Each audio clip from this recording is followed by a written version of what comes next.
Hey, let's go ahead and do uh, lesson 4 in module 4 today.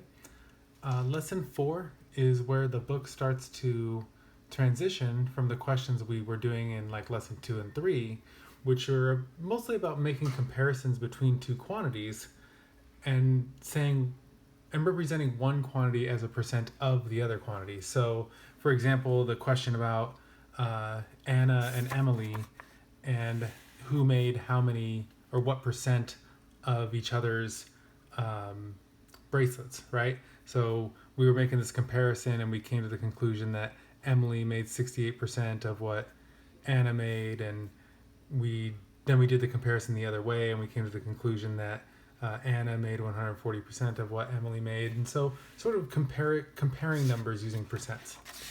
Well, starting from lesson 4, the book says, okay, now let's try a different type of question. Now let's talk about percent increase and percent decrease. And so these questions will be sort of the type like, you have $114 and then your money increases by 32%. How much money do you have now? Or maybe it'll be a question like, you had 15 of these things and you lost 12 of them. What was the percent decrease? Like, what if you represent that decrease or that loss of 12 things by a percent, what percent would that be? So we start with this activity here. You'll notice that I have much of this page filled out, and that's because I started recording this video and then my iPhone stopped recording because I filled up the whole memory and I had to start the video over with the page already kind of filled out. So the the first thing I want you to do is just, it's like a fun drawing activity. Is there's this girl Cassandra, she has 5 rings in her jewelry box. Just sketch the 5 rings. And so I made like 5 kind of silly rings, one with spikes on the outside, one with like a diagonal heart thing sticking off of it, one with the spikes on the inside, which would be basically impossible to wear, one with a swirly thing, and one with a really thick band. So I made sure to label it as the thick ring. Um, I really wish we were in the classroom to do this one together, because I always encourage students to draw like the silliest, weirdest rings they can think of in this box, and I like seeing what you would have come up with. But oh well. All right, so the next thing it says is draw a double number line diagram relating the number of rings as a percent of the whole set of rings. So I made a number line that represents like 0 to 5 of the 5 rings she has, and then another number line that represents the percent of rings. So 0 rings is obviously 0% of her collection, and 5 rings would be 100% of her whole collection. And then if you do 100% divided by 5, you get 20%. And what that means is each ring represents 20% of her collection. So 1 ring is 20%, 2 rings is 40%, 3 rings is 60%, 4 rings is 80%, and boom, we got our double number line diagram.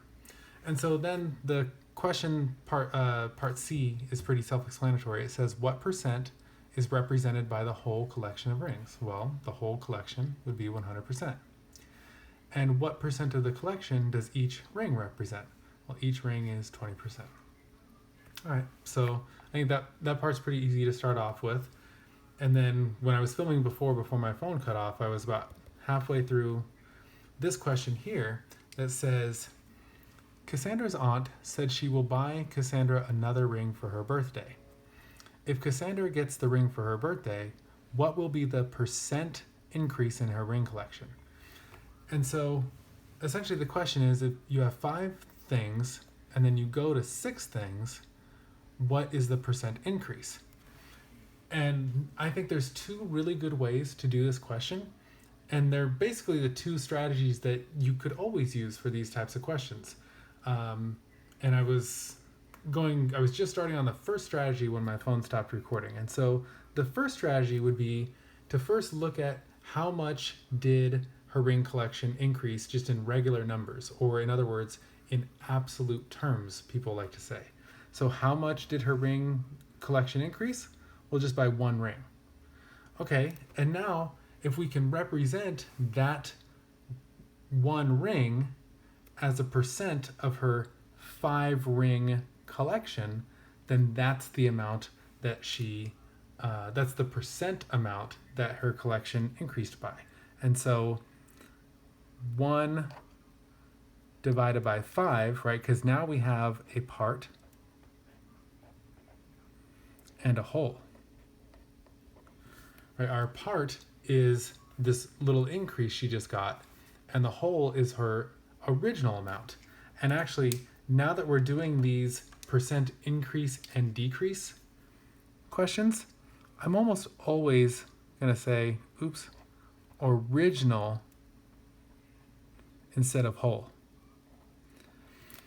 Because when you're talking about things going up or things going down, increasing and decreasing, then wherever you start from, like whichever number you had before you increased or whichever number you had before you decreased, it makes more sense to call that the original number or the original amount rather than the whole. So let's get used to, just like part can also be called quantity sometimes, whole can also be called original.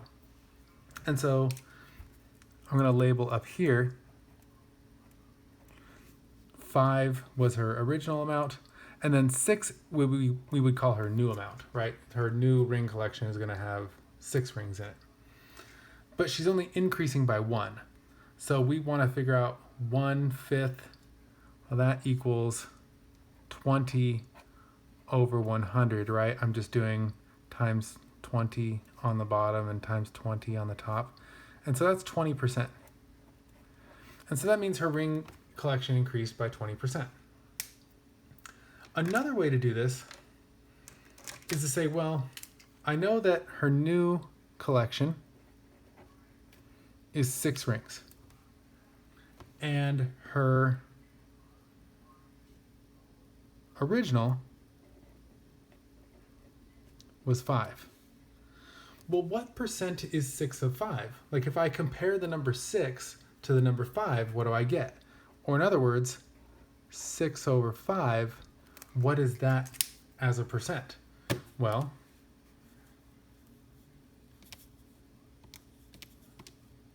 six divided by 5 gets me 1.2, which I'm going to write as 1.20. And then, in order to put this into a percent, I've got to move that decimal point over 2 spaces, and I get 120%. But see, I have 2 different answers here. When I did it using the first method, I got 20%, a 20% increase. When I did it this way, I got 120%.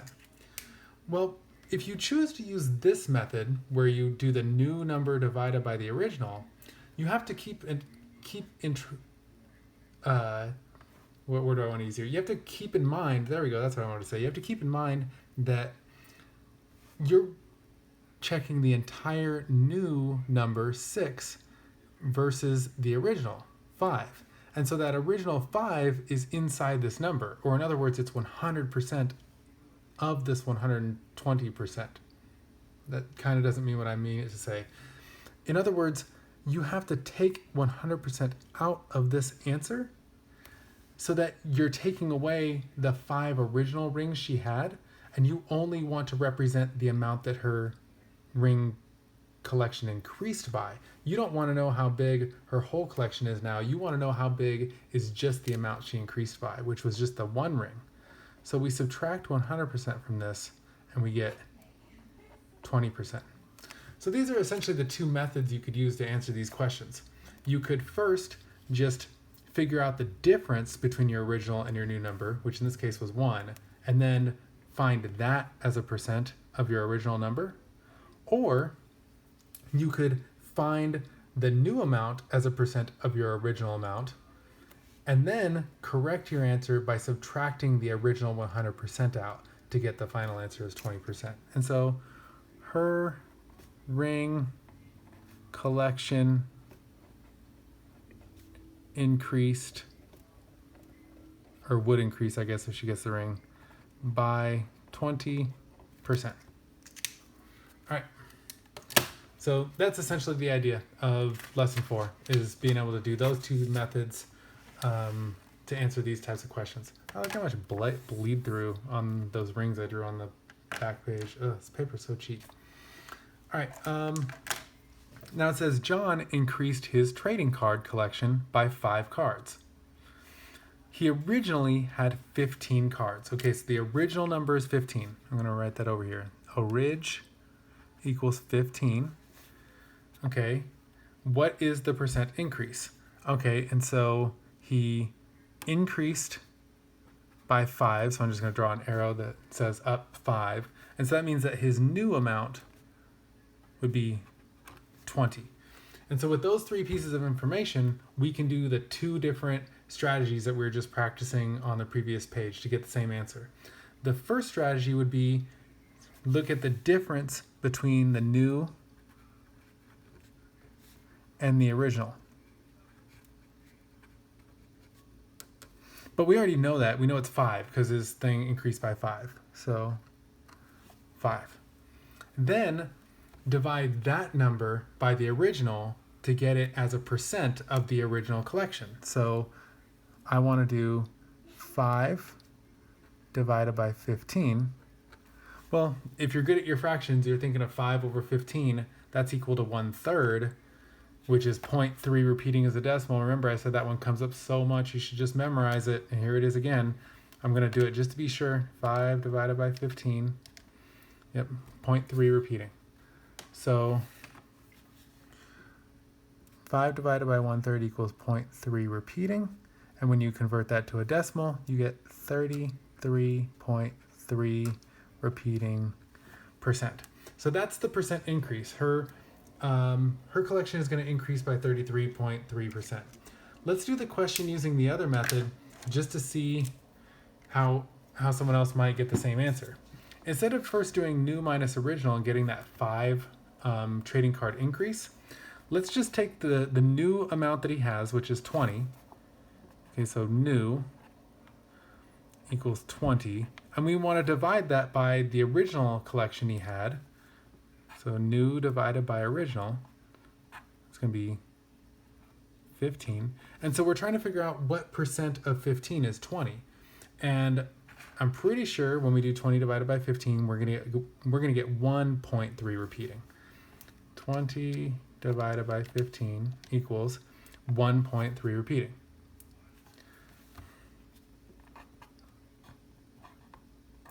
Which is equal to 133.3 repeating percent.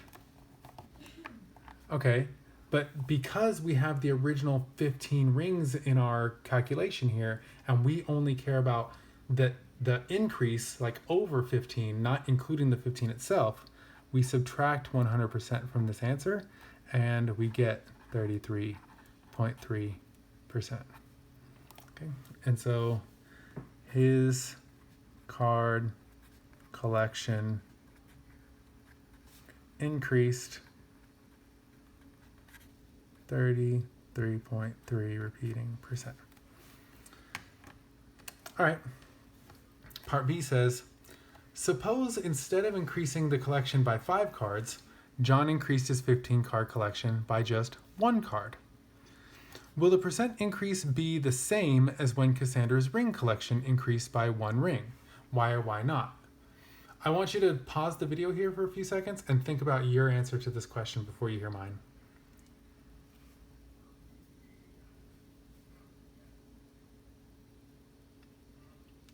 Okay, so hopefully you came to the conclusion that no, it wouldn't be the same percent.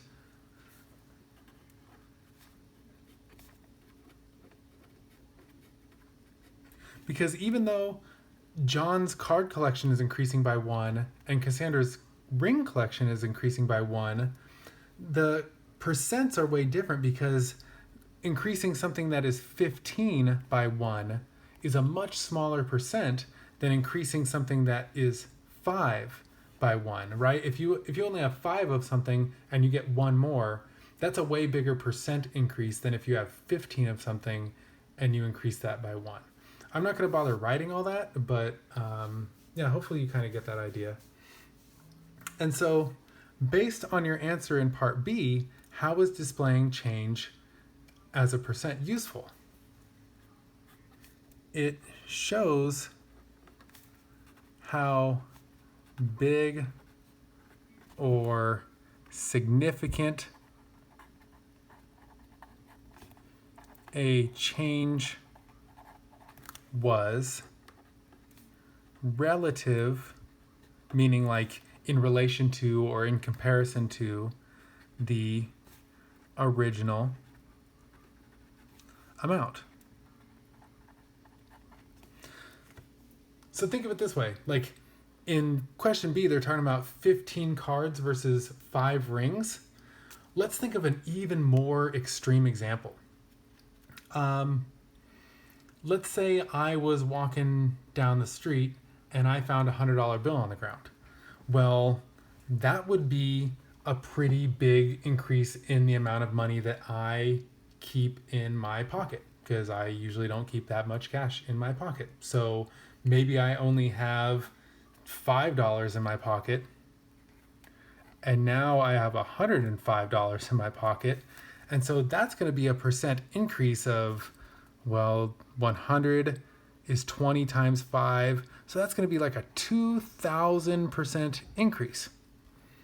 But let's say there's some billionaire guy walking around and he keeps a lot of cash in his pocket. He likes to walk around with $1 million in his pocket. And then he finds this $100 bill. And so he's going from a million to $1,000,000 and 100. We both gained $100, but $100 is a percent increase of a million. Well, 100 is 1/10,000th of a million. So that means it's 0.0001. So as a percent, that's 0.01%. And so the fact that it was a 2,000% increase in the money in my pocket versus a 0.01% increase in the money for, Mr. Billionaire guy, it shows you that this was a big, impactful amount of money for me and a very insignificant, not important amount of money for Mr. Billionaire guy, even though we both gained $100, which is the same. All right. And so the last thing we're going to do is this little thing here that if we were in class, we would be having a discussion here, and I would ask for your guys' responses to this. It says, a sales representative is taking 10% off of your bill as an apology for any conveniences. And I would ask you in class, what are 2 ways you could think about how the price of your bill is going to change here? And through discussion, we would say one way you could think about it is, I am paying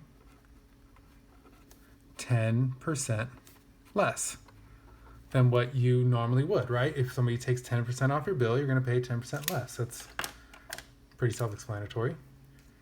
But the other way you could think about that same situation is that I am paying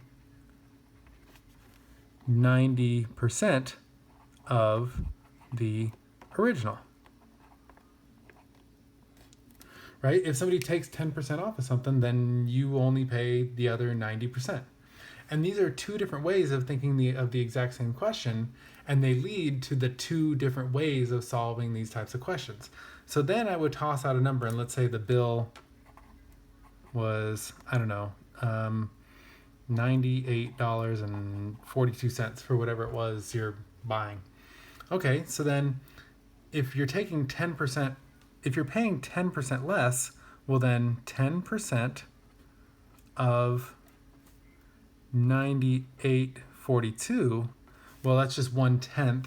So I would just move the decimal point over 1 spot. That's going to be $9.84, and we'll just round that 2 away. We're not going to worry about it. It's $9.84. So then, to figure out what we would pay, we would do $98.42 minus $9.84, right? That's our discount. And then we'll get the price that we're supposed to pay. So let's see here. 98.42 minus 9.84. That's $88.58. So that's our new price after the discount. $88.58.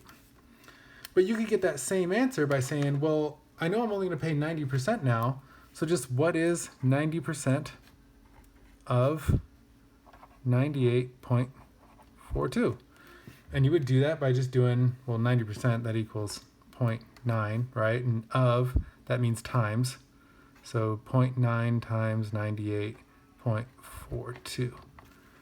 0.9 times 98.42 equals 88.578. We'll use the 8.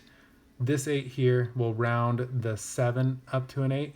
And so rounding's a little bit different just because stuff like that happens, but it still comes out to 88.58. Same answer we got over here. So 2 different ways of thinking of getting the same answer. And that's essentially going to be the 2 different ways that we're going to manage doing all these questions for the rest of the lesson like this. All right.